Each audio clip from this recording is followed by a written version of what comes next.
નમસ્કાર મિત્રો, જો તમે જાણવા માંગતા હોય કે તમે બોલો અને એ ઓટોમેટિક ગુજરાતીમાં ટાઈપ થાય અથવા ઇંગ્લિશમાં ટાઈપ થાય તો આ વિડીયો તમારા માટે છે. તો વિડીયોને છેલ્લે સુધી જોજો એટલે તમને વોઇસ ટાઈપિંગ કરતાં આવડી જશે અને તમે આસાનીથી ગુજરાતી ટાઈપ કરી શકશો અથવા ઇંગ્લિશ ટાઈપ કરી શકશો.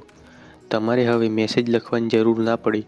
વિડીયો જોયા પછી વિડીયો તમને કેવો લાગ્યો એ કોમેન્ટમાં ખાસ જણાવજો અને વિડીયોને લાઇક કરજો અને ચેનલને સબસ્ક્રાઈબ કરી દેજો.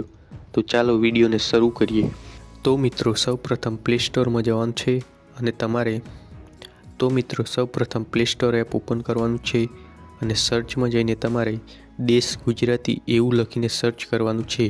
તો આ લખીને સર્ચ કરશો એટલે આવી એપ તમને જોવા મળશે. તો તમારે આ એપને ઇન્સ્ટોલ કરવાની છે, ડાઉનલોડ કરી લેવાની છે. તો એપ્લિકેશન ઇન્સ્ટોલ થયા પછી તમારે તેને ઓપન પર ક્લિક કરવાનું છે અને એપને ખોલવાની છે. ત્યાર પછી તમારી સામે આવું પેજ આવશે. તો આ પેજમાં તમારે એક્ટિવ કીબોર્ડ ઉપર ક્લિક કરી લેવાનું છે. ત્યાર પછી તમારી સામે નવું પેજ આવશે. તેમાં દેશ ગુજરાતી કીબોર્ડ આગળ તમારે ટિક માર્ક શરૂ કરી દેવાનું છે. હવે ટર્નિંગ ઓન કીબોર્ડ ઓકે ઉપર ક્લિક કરી લેવાનું છે અને અટેન્શન તેમાં પણ ઓકે ઉપર ક્લિક કરી લેવાનું છે. તો તમારે સિલેક્ટ કીબોર્ડ પર ટચ કરવાનું છે. તો હવે દેશ ગુજરાતી કીબોર્ડ એવું લખેલું હશે તો તેની સામે ચેકબોક્સ છે તેમાં આપણે ક્લિક કરી લેવાનું છે.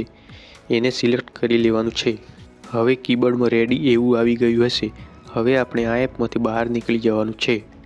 તો મિત્રો ઉદાહરણ તરીકે ફેસબુક, ઇન્સ્ટાગ્રામ, મેસેજ કે વોટ્સઅપ, ઈમેલ જેવા કોઈ પણ એપ્લિકેશનમાં જો આપણે ટાઈપ કરવાનું છે તો ઉદાહરણ તરીકે આપણે વોટ્સઅપમાં જોઈએ તો અહીંયા આ બાજુ તમને બે માઇકના ઓપ્શન જોવા મળતા હશે. તો આપણે નીચે જે માઇક છે તેના પર ટચ કરવાનું છે અને બોલવાનું છે. મિત્રો પહેલીવાર આપણે આ એપને વાપરીશું તો પરમિશન માગશે. વિલ યુઝિંગ ધ એપ ઉપર ક્લિક કરી લેવાનું છે. તો હવે આપણે કંઈ બોલીએ તો એ ટાઈપ થશે.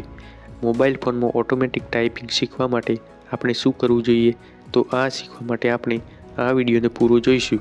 તો મિત્રો આજે હું હવે બોલ્યો એ ઓટોમેટિક ટાઈપ થઈ ગયું અને માઇક ઉપર ફરીથી ટચ કરશો એટલે ટાઈપિંગ થતું બંધ થઈ જશે. તો આવી રીતે બોલીને તમે કંઈ પણ ટાઈપ કરી શકો છો. આ ટાઈપિંગમાં સૌથી મોટો ફાયદો એ છે કે આમાં ભાષાકીય ભૂલો આવતી નથી અને પરફેક્ટ ટાઈપ થાય છે. અને આ લખાણને આપણે કંઈ પણ કોપી કરીને બીજી કોઈ જગ્યાએ પણ ઉપયોગ કરી શકીએ છીએ. તો મિત્રો હવે તમે કીબોર્ડની મદદથી કંઈક લખવા માંગો છો તો અહીંયાથી લખી શકશો એટલે ગુજરાતીમાં લખી શકશો. તો મિત્રો અહીંયા નીચે કીબોર્ડમાં એવું ગુજરાતીમાં લખેલું હશે અને તેના નીચે લીલા રંગની લાઈન દેખાશે. તો આનો અર્થ એ છે કે અત્યારે કીબોર્ડમાં ગુજરાતી ભાષા ચાલુ છે અને અહીંયા જે પણ લખાશે એ ગુજરાતીમાં લખાશે. અને મિત્રો ક્યારેક તમારે એવું થાય છે કે ગુજરાતીની જગ્યાએ ઇંગ્લિશ ભાષામાં ટાઈપિંગ કરવાનું થાય છે તો તમારે નીચે કીબોર્ડમાં ઉપર ટચ કરવાનું છે એટલે લીલી લાઈન ની નીચેથી જતી રહેશે. તો હવે તમે ઇંગ્લિશમાં તમે લખી શકશો એટલે કે ઇંગ્લિશ કીબોર્ડ એક્ટિવ થઈ જશે. હવે જ્યારે તમે ગુજરાતી ટાઈપ કરવું હોય કે ગુજરાતી વોઇસ ટાઈપ કરવું હોય તો તમારે આ ઉપર ટચ કરવાનું છે અને એની નીચે લીલા રંગની લાઈન આવી જશે એટલે તમે ગુજરાતી લખી શકો છો. આ વાત કરીએ આપણે ગુજરાતી ટાઈપિંગની. આવી જ રીતે તમે ઇંગ્લિશમાં વોઇસ ટાઈપિંગ કરવા માંગતા હોય તો જેવું તમે માઇક ઉપર ટચ કરશો એટલે અહીંયા ટાઈપ થવાનું ચાલુ થશે. તો અહીંયા એની બાજુમાં દેખાશે તો તમારે તેના ઉપર ટચ કરવાનું છે.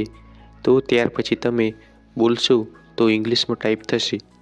ઉદાહરણ તરીકે હું ઇંગ્લિશમાં ટાઈપ કરું છું, I create technical videos in Gujarati language, please subscribe my channel. તો આવી રીતે તમે ઇંગ્લિશમાં પણ લખી શકશો.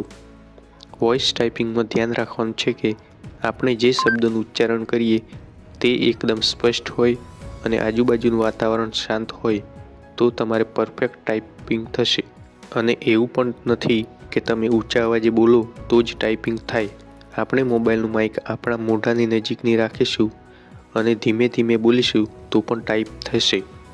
જેમ કે વહેલી સવારે કે રાતે આપણા ઘરના સભ્યો બીજા સૂતા છે તો એકદમ શાંતિથી અવાજ કર્યા વગર શાંતિથી આપણે બોલશું તો પણ એ ટાઈપ થઈ જશે. ઉદાહરણ તરીકે હું બોલું છું એ ટાઈપ થશે. ઇન્ટરનેટની મદદથી આપણે ઘરે બેઠા કંઈ પણ શીખી શકીએ છીએ. તો મિત્રો એકદમ ધીમા અવાજે બોલ્યા તો પણ આ ટાઈપ થઈ ગયું છે. તો મિત્રો તમને આ વિડીયો જોઈને ખ્યાલ આવી ગયો હશે કે વોઇસ ટાઈપિંગનું કેવી રીતે કરવું અને તમને આ વિડીયો જોઈને વોઇસ ટાઈપ કરતા આવડી જશે. તો મિત્રો વિડીયો તમને કેવું લાગ્યું એ કોમેન્ટમાં જણાવજો અને વિડીયોને લાઈક કરી દેજો અને આ વિડીયોને શેર કરી દેજો અને ચેનલને સબસ્ક્રાઈબ કરી દેજો. તો મિત્રો મળીએ બીજા આવા નેક્સ્ટ વિડીયોમાં. Thanks for watching.